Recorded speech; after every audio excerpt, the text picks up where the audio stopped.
秋冬之交，一队马背上的匈奴人从蒙古高原一路南下。头曼，草原上兼具幸运与神性魅力的英雄，开始了一场冒险行动。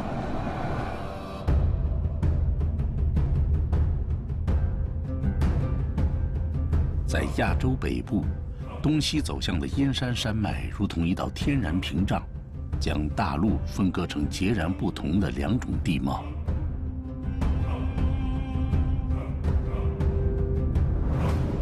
在这道巨大山系的北面，山势和缓，倾向蒙古高原。这是个远离海洋的高海拔地区，夏季酷热，冬季严寒。而在阴山南坡与鄂尔多斯高原之间的河套平原，则是一种完全不同的地貌。冬季，阴山阻挡着西北方寒潮的南下；夏季，源于太平洋的海洋暖湿气流，经过远距离漂移后，给这里带来数量不多却极其宝贵的降水。这里是湖泊众多、水草丰美的河套平原，既可以成为农耕民族开垦耕种的良田，也是游牧民族理想的冬季牧场。公元前3世纪，就在中国第一个帝国秦开始统一战争的时候，头曼出生在阴山脚下。在短短几年的时间里，头曼带领的匈奴部族发展成为一支强大的军事力量，占据了阴山至河套以北地带，东与东胡，南与秦，西与肉支为邻。头曼成为第一位在中原历史记载中留下名字的游牧首领。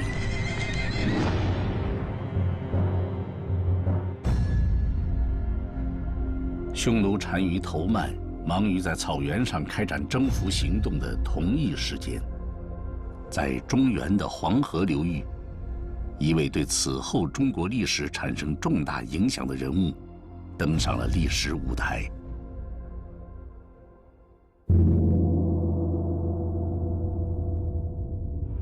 公元前238年4月，21岁的秦王嬴政戴上权力的王冠和宝剑。秦人从中国西部崛起，经过20几代人的苦心经营，在黄河流域建立自己的王朝。如今，在这位年轻的统治者指挥下，秦军越过无数试图阻止他们的长城，开始了征服天下的进程。此时，地球正经历一场异常的灾变气候。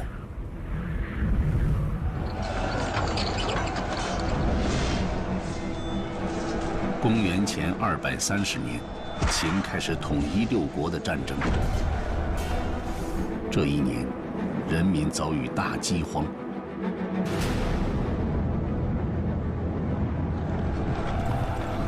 公元前224年，曾经阻挡过齐桓公的楚方城早已落入秦人之手。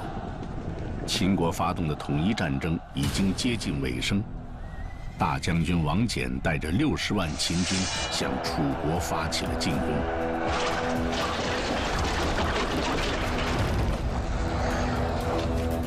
第2年，天大旱，直到6月和8月，才下了一点雨。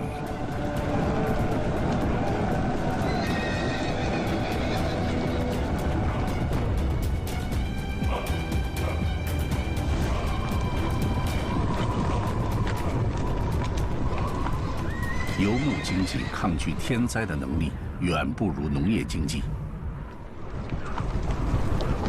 干旱和寒冷带来的生存压力，迫使游牧人南下寻找生存的机会。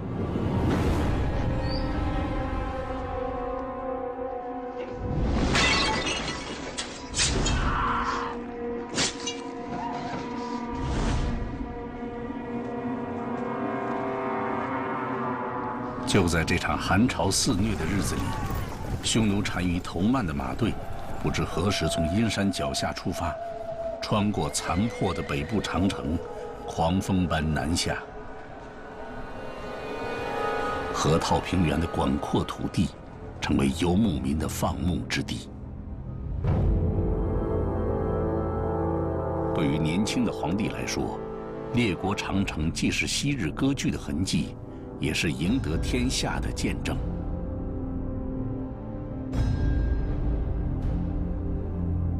公元前221年，38岁的秦王嬴政终于完成了统一天下的大业。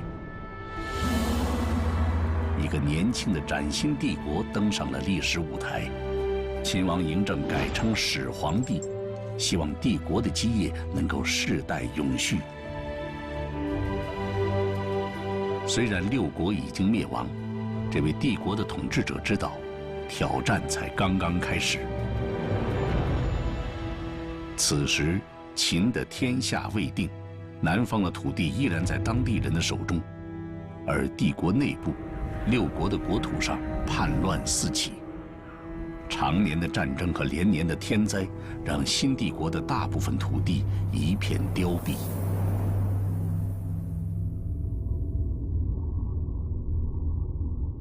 此时，在欧亚大陆的另一端，希腊罗马农耕世界的北方，拥有游猎生活方式的部族，成为罗马领土扩张的挡路石。希腊人和罗马人将他们统称为蛮族。当罗马共和国从意大利半岛上出发，开始争霸地中海的军事行动之时，在地球的另一端，中原的农耕文明与北部的游牧文明即将相遇。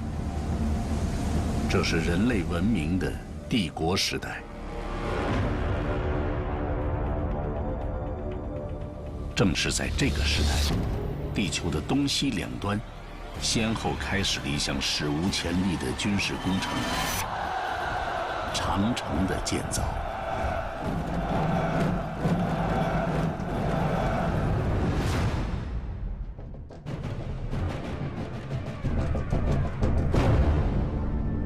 公元前215年，在中国黄河流域的秦国都城，一支庞大的队伍正离开皇帝的宫殿，开始一场远行。马车中坐着的正是帝国的创建者秦始皇。这是一个有着奇特长相的统治者，传说他长着高鼻梁、长目，有着老鹰的胸脯、豺狼的声音。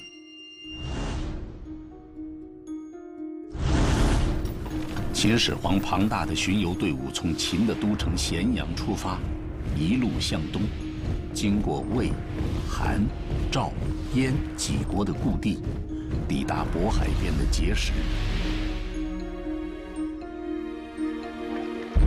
自从统一六国之后，秦始皇下令拆除中原列国之间的长城，开始修建连通这些区域的道路系统。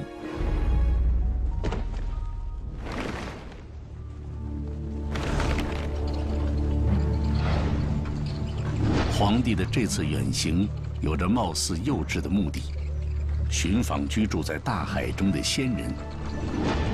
44岁的始皇帝心里最关心的只有两件事：自己的寿命和帝国的命运。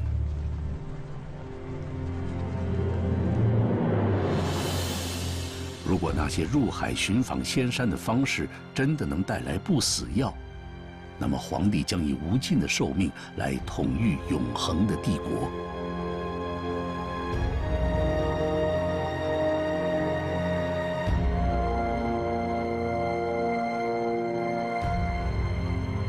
皇帝开始这场巡游的4年前，在遥远的南方，今天广西的岭南一带，秦王朝正在进行帝国内部最后一场统一战争。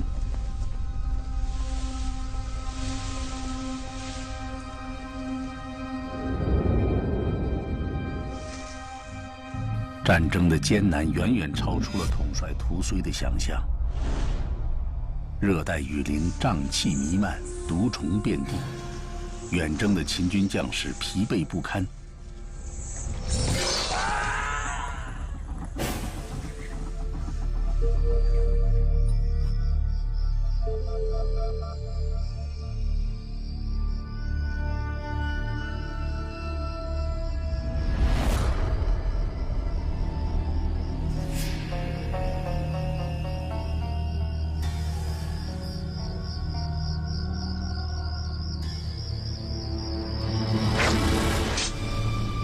在一次夜晚的偷袭中，统帅屠睢被杀。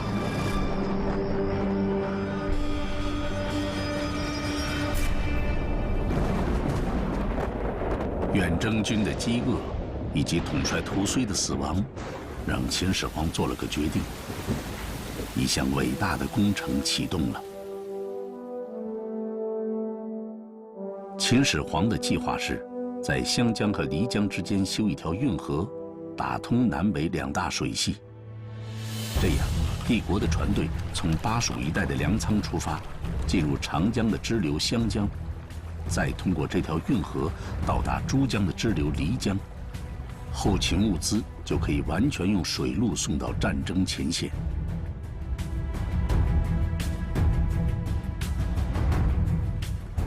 今天，位于广西兴安县境内的灵渠依然安静流淌。直到上世纪的30、40年代，灵渠上还航行着大量船只。如今，航船虽然日渐稀少，但是运河水依然是两岸农田灌溉的保障。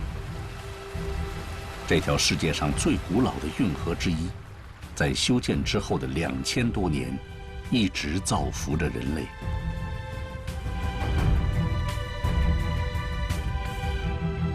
灵渠修建的不久之后，大秦帝国拥有了西起高山、东到大海、南至南海的辽阔疆域。在帝国掌控的范围内，除了山区，几乎全部都是可以耕作的良田。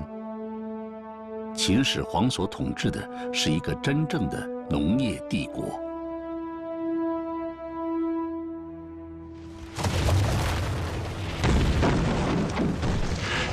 短短几年里，秦始皇已经在帝国内完成了一系列制度的改造。帝国内部实行统一的行政划分、文官制度、文字、度量衡以及道路运输系统。以农业为基础，秦始皇实现了一个统一的政治、经济、文化共同体。在秦帝国内部，人口密集，物产丰富，商贸兴盛。秦的都城咸阳成为当时世界上最繁华的城市之一。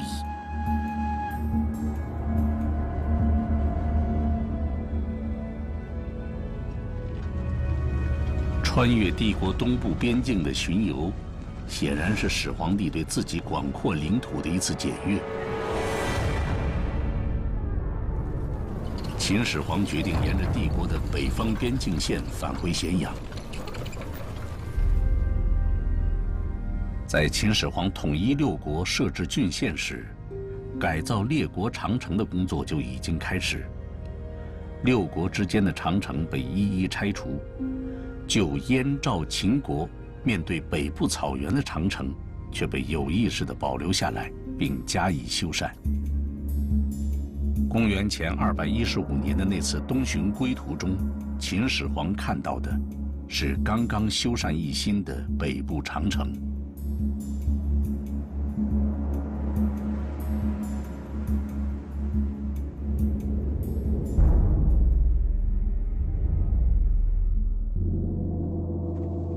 回到都城咸阳后，秦始皇召见了一位访客。这位被称为卢生的旧燕国人，被秦始皇派到海上去寻访仙人。他没有老的仙药，却献上了一本解读天机的图录。据说大秦帝国的命运就隐藏在其中。在书中，秦始皇看到了几个让他寝食不安的字：亡秦者，胡也。秦始皇清醒地认识到，有着迥异经济生活方式的草原，是一个不同于农业世界的危险边疆。在立国6年之后，拥有了强大经济实力的秦人，决定重建北部边境秩序。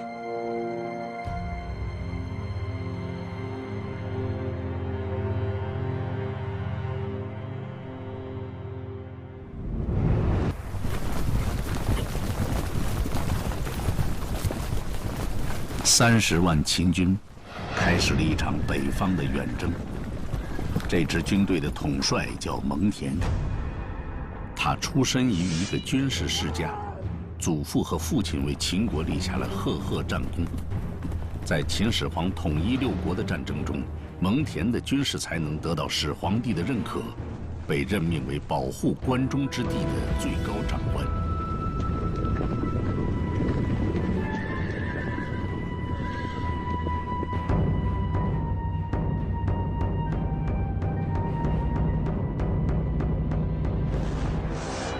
将军蒙恬深知，这可能是他的军旅生涯中最艰难的一场战争。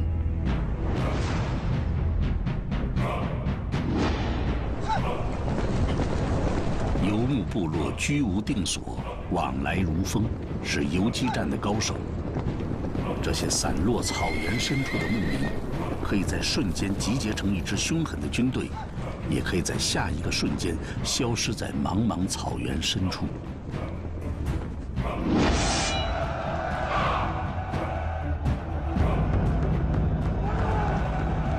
100多年后的史学家司马迁记载，秦军只用了1年就打败了匈奴铁骑，占领了河套平原。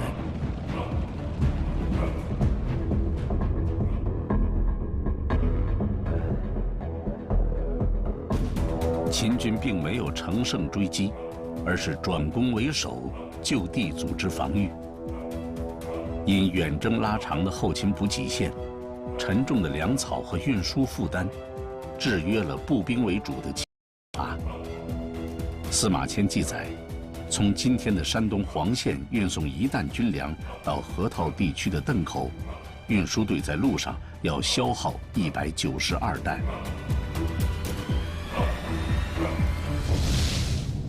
头曼单于带领匈奴人往北撤退了300千米，退到了阴山以北的大漠深处。农耕政权与游牧部族在河套以北的阴山山脉形成了新的均衡。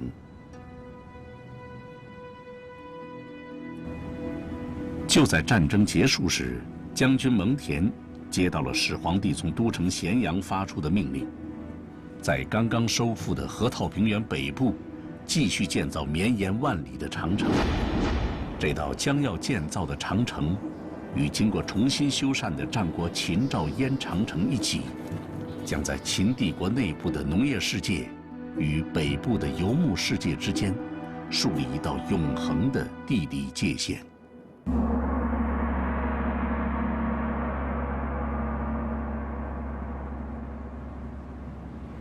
秦始皇下令修筑万里长城的200年后，在英国的不列颠岛上，罗马皇帝哈德良下令修建长城，与秦始皇开始修筑万里长城的情形非常相似。当时，罗马军队已经在与北部苏格兰高地原住民凯尔特人的战争中获得胜利。皇帝哈德良在巡视前线之后，做出了修筑长城的决定。人们猜想，东方的秦始皇与200年后的罗马皇帝不约而同地意识到，无休止的军事进攻并不是有效的办法，完善的军事防御体系将带来长久的和平。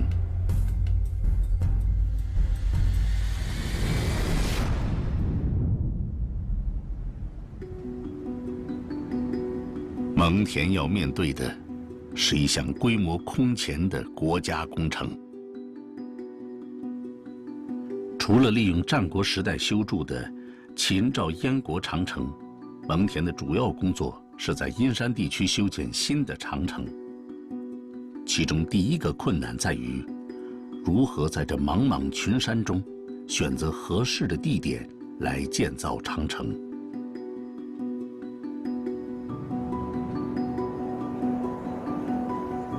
对于这个艰难复杂的测绘过程，司马迁只留下了这样几个字：因地形用险制塞。意思是，长城的走向根据地形而设计，在地势险要的地方建造关城来驻守部队。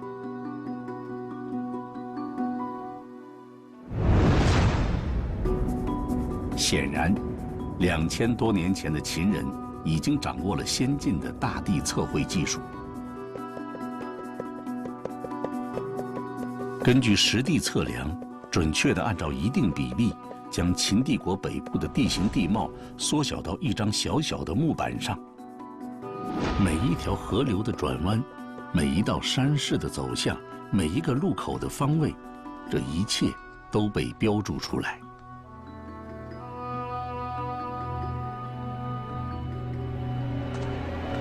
这样，大将军蒙恬才能像一位能力超凡的规划师一样，将脑海中的那条起伏蜿蜒的长城刻在最正确的位置，并且在匈奴骑兵有可能出现的每一个需要据守的山口，刻下关城、烽燧和要塞的标志。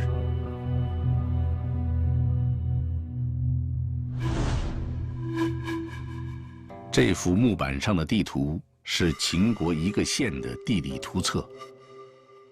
令人惊奇的是，其中的方位、距离、地势起伏、倾斜角度、河流道路的曲直，都与现代制图学原则相符。这是中国至今出土的最古老的地图，它所绘制的年代比蒙恬建造万里长城整整早了1/4个世纪。精确的测绘技术和精明的勘察设计，为将要建造的万里长城提供了一个绝佳的设计草稿。此时，令大将军蒙恬头疼的另一个问题出现了：到哪里去寻找足够的人力，来修建如此庞大的国家工程呢？蒙恬所拥有的最可靠队伍，显然是30万刚刚击退匈奴的秦国将士。在秦国统一6国的战争中，发展出一支由国家指挥的军队。当秦国完成军事征服后，从事国家指派的工程任务，就成为这些军人们最重要的工作。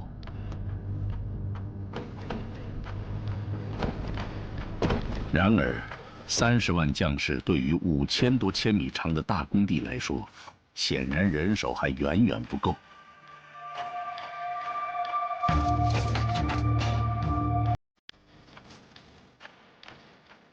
在秦代，百姓一旦触犯法律，大多数都被转换成劳役或罚金。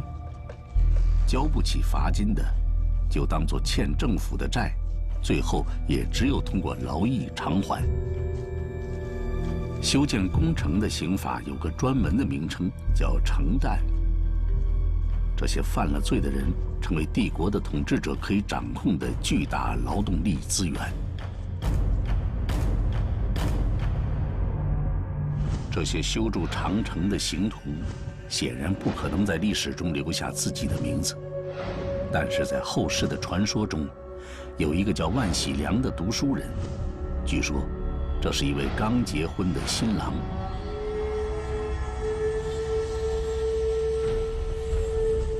读书人万喜良来到北方长城工地的原因，也许与秦始皇时代的一项政治措施有关。就在统一6国之后不久，因为一些读书人引用古书颂扬6国以前的统治者，秦始皇决定烧毁不符合秦帝国统一理念的书籍。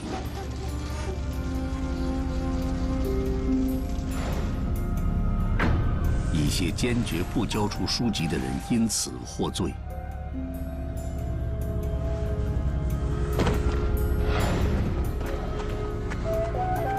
也许正是因为窝藏了一些本在焚烧之列的书籍，书生万喜良只好用出卖劳力来赎罪。为了防止逃跑，万喜良被剃掉头发，并被施以墨刑，脸上用墨刺上了字。即使逃跑，只要被发现脸上的字，就会被再次逮回。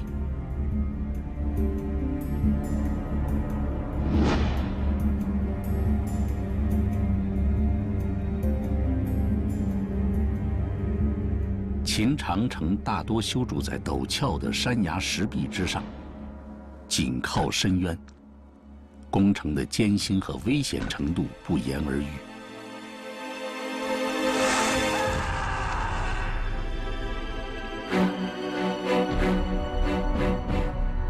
万喜良的凄惨下落，被后世当作秦始皇暴虐的证据，一再被人传唱。这个男女人是在天线呀，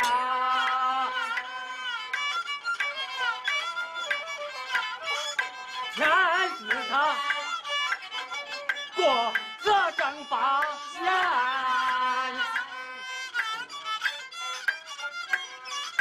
上若10岁了是我的意呀，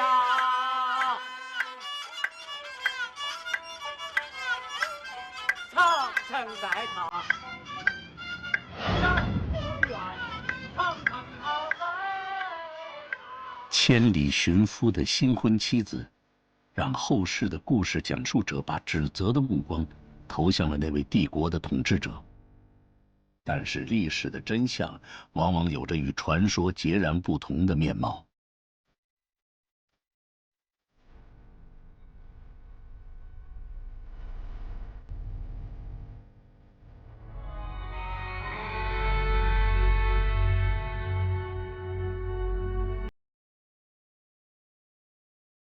在湖南里耶的一口古井里，考古学家发现了一批珍贵的秦代竹简。其中一则竹简上记载，始皇27年2月，一个名叫李的洞庭郡守，向下属乡县传达中央政府颁布的条令：运输物资的活计要先使用刑徒。遇有紧急情况，人手不够，才能征民为徭，否则对老百姓的生活不利。即便有些活计非要征百姓劳役不可，郡守李也严厉警告说，可以减省民力，而没有减省的，负责的官吏要受到律令惩处。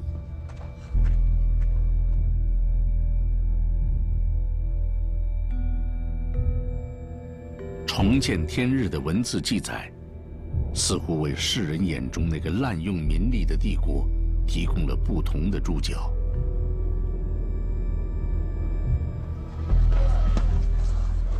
解决了人力来源后，工程总负责人蒙恬的最后一个问题是：如何将数量庞大的施工人员合理分布在5000千米的长城沿线？如何让这些来自帝国四面八方的工人，在远离家乡的建筑工地上进行长时间不懈的努力劳动？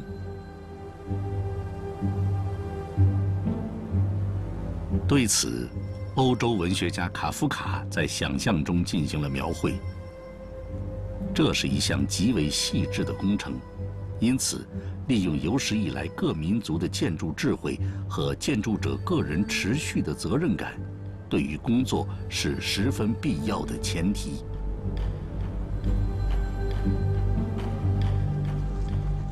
虽然那些比较简单的劳动可以从民众中雇佣无知识的民工，那些想多赚钱的男人、妇女和儿童，但是每4个民工就需要一个在建筑专业方面受过训练的人去领导。这个人对工程的全局和底细必须有深切的领会。功效越大，则要求越高。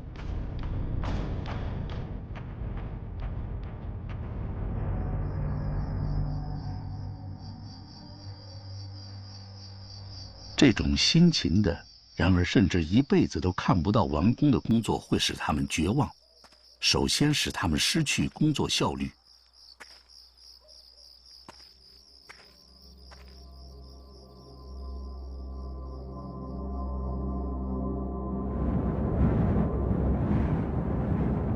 因此，采取了分段建造的方法。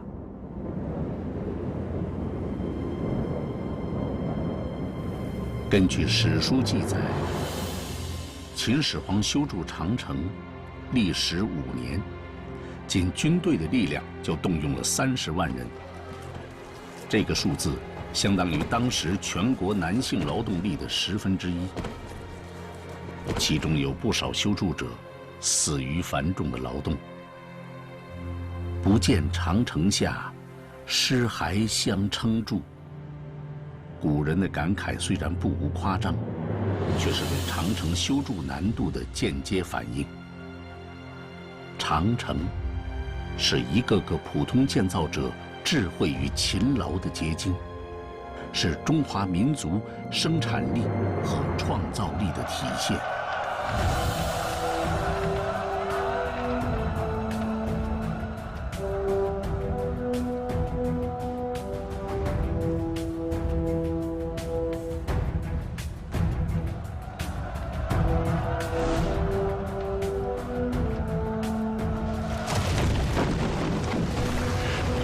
秦始皇万里长城大多建造在山脊之上，在长城南侧大多是平缓的坡道，而外侧则是深渊峭壁。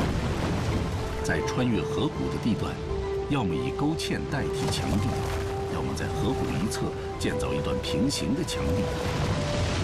在长城穿越山谷要道的地方，往往在深入山口的陡立峡谷中切断山路，筑起一条如同丰山水库大坝一样的石柱或土石混筑的当路塞，并在当路塞的侧旁修建城堡。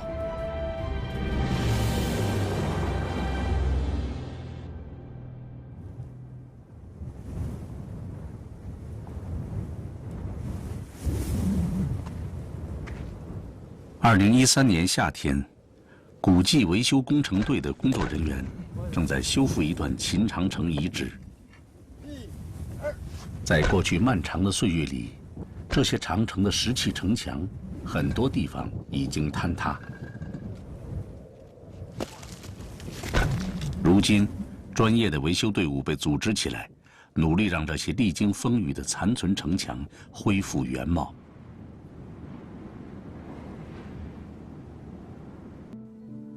固阳县境内的秦长城长达120千米，大多修筑在山峦的阴面半坡上，依山就险，因坡取势，就地取材。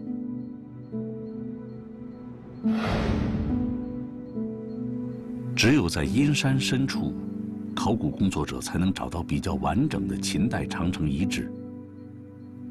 石块垒砌而成的墙体高达5至6米，顶宽3米。从这些秦代留下的长城遗址中，人们依然可以窥见些许当年的设计细节。用来修建秦长城的石块，轻的大约为5000克，最重的则达20-30千克。考古专家猜想，当年修筑长城的秦代驻兵和民工，是把附近的山石一块块切割下来，干砌在城上。令人感叹的是，这种貌似简单的垒砌，居然能够使得秦始皇长城历经2000多年而不塌。距离长城不远的山岗上，能看到一个个烽火台的遗址。虽然大部分已经坍塌，但可以看出，烽火台是秦长城军事体系的重要组成部分。在建造之初，秦始皇长城沿线每隔1至2千米就有一个这样的烽火台。烽火台大多设在视野宽广的山巅，与长城呈垂直距离。离烽火台不远的高地上，有房子坍塌后留下的石墙圈遗迹。这是当年供驻兵戍守用的哨所遗迹，亭，是守卫长城最小的军事建制单位。在重要的山口和关隘处，往往有城帐遗址。城帐是附属于长城的军事城堡，亭、帐、城组成了长城驻军的3级军事建制。它们是长城建筑的重要组成部分。有了这些设施，长城的防御作用才能得到充分的发挥。这些沿着大青山和阴山山脊而行的长城，是秦长城的中段，显然是防御的重点。2000多年前，秦长城西起今天的甘肃临洮，东段一直延伸到辽东半岛以东。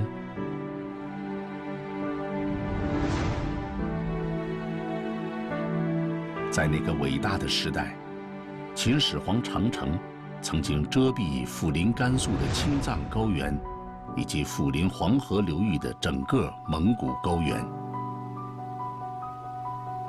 巧合的是，在匈奴生活的阴山附近，这道万里长城与400毫米等降水线基本重合，这恰好是农耕与游牧区域的分割线。人们猜想，这看似偶然，却可能是古人精心选择的结果。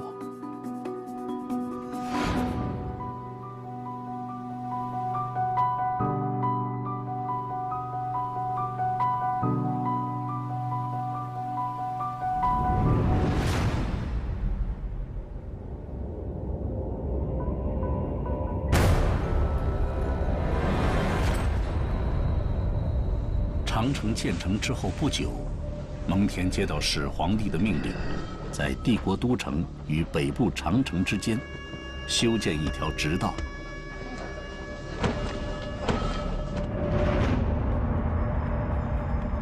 从帝国的都城咸阳以北，直到绵延向北，一直通到帝国北疆离长城最近的军事重镇九原郡，全长700多千米。笔直的道路为秦帝国迅速投放部队、及时输送粮草提供了最为有力的保障。这条名副其实的军用高速公路，与长城一起，构成了秦帝国最有力的综合防御体系。人们想象，长城就像是一张弓，而直道是一支锋利的箭，随时准备射向帝国北面的敌人。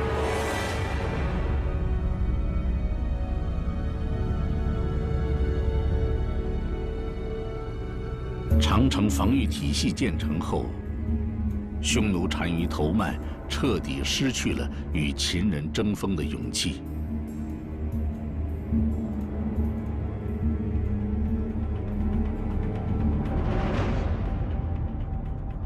秦帝国的北部边疆从此一片安宁祥和，长城之外的游牧人与长城之内的农人，隔着高高的城墙，过着属于自己的生活。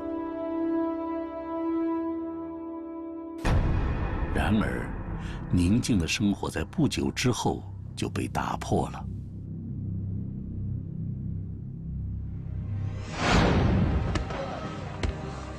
自从北部的工程结束之后，蒙恬一直留在远离都城的边疆。秦军中的一些将士，巧妙地转化为长城脚下的农人。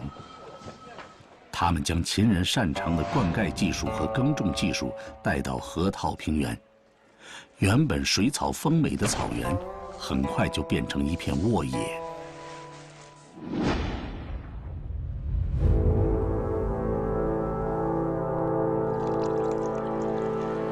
与蒙恬一起驻守帝国北部的，还有秦始皇的大儿子扶苏。这位皇帝精心栽培的继承人，因为性格的直率惹怒了皇帝本人，被派到艰苦的长城工地上，负责监督长城与直道的建造。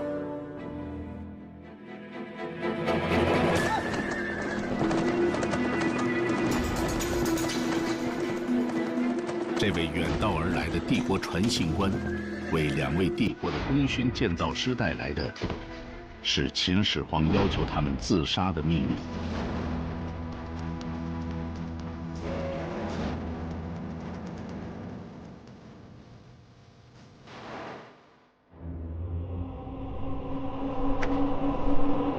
这位皇位最有希望的继承人不会想到，此刻，他的父亲秦始皇已经在一次巡游途中丧失性命。所谓来自父亲的死亡命令，不过是精心策划的政治阴谋中最重要的组成部分而已。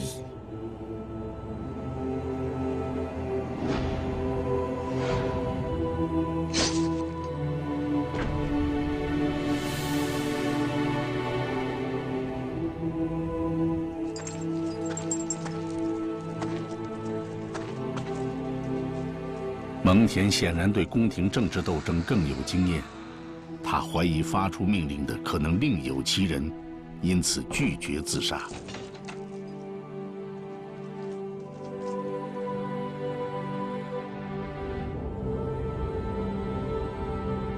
此时，在帝国都城里，一场政治阴谋已经得逞。在几个心怀不轨的大臣帮助下，秦始皇的另外一个儿子胡亥当上了皇帝。新皇帝派来的使臣再一次向蒙恬下达死亡的命令。这一次，蒙恬没有抗拒。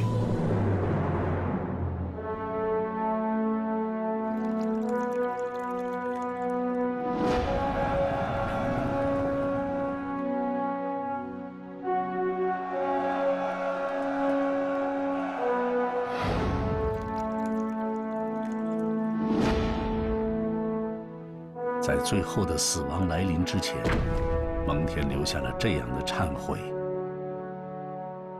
我的罪，本来应当受死刑。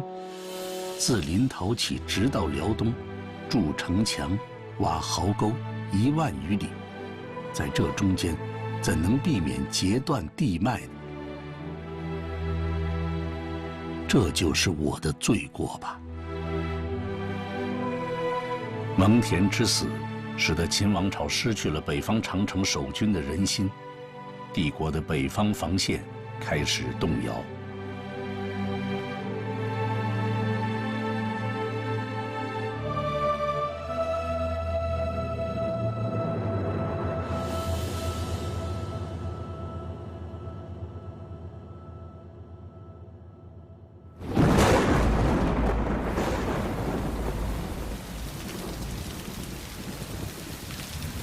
秦始皇死后仅仅1年，一场帝国统治者无法预料的动乱开始了。这个崩溃过程并不是开始于北部边境，而是帝国中部的淮河流域。那是一个大雨滂沱的夜晚，900名从民间征集而来，赶往北方长城沿线去戍边的壮丁，正行走在淮河边。大雨让行程变得艰难，延误已经不可避免。按照秦国严苛的法律，延误行军的日期，所有的人都会被判死刑。陈胜和吴广决定为自己的命运奋力一搏。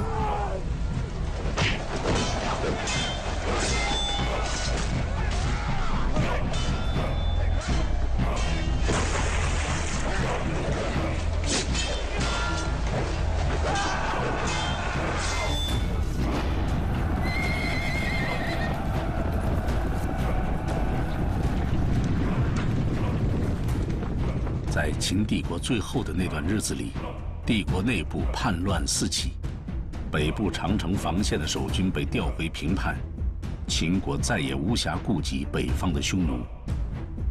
匈奴骑兵再次越过秦始皇修建的万里长城，阴山以南的绿色草坡再次成为游牧人的王国。此时，在北方边境上，长城像一座巨大而孤独的界碑，躺在第一帝国曾经的防御线上，悼念着那位始皇帝未完的梦想。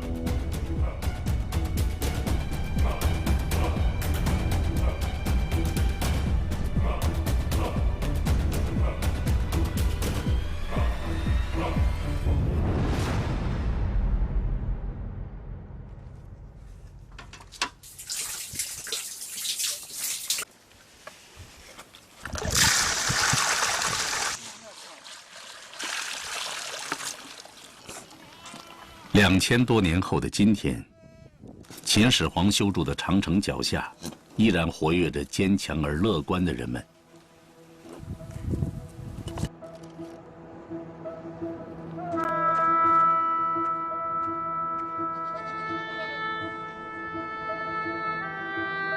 对于生活在这里的这些居民来说，农耕和放牧是同等重要的生存方式。年轻力壮的人耕种，年老的人放牧，既遵循着季节的需要，又是本能的选择。在世界文明史上，只有古代中国和古罗马拥有修建长城的历史。然而，罗马长城在建成之后的不久，就随着罗马文明的消亡而废弃。只有在中国，长城的修建持续了整整2000多年。孕育中华文明的这块东方大陆，地理环境特殊，东南汪洋，西南崇山，在古代很难大规模入侵。只有在北方地势开敞，长城这一完整的防御体系成为必要的军事设施。人们猜想，如果没有秦始皇万里长城的存在，如果后世的中国并没有继续修建长城，中华文明也许如同欧洲历史所显现的结果，在北方游牧民族的反复冲击下，最终改变发展方向。也正是因为这一原因，在世界文明史上，中国长城成为如此独特而耀眼的存在。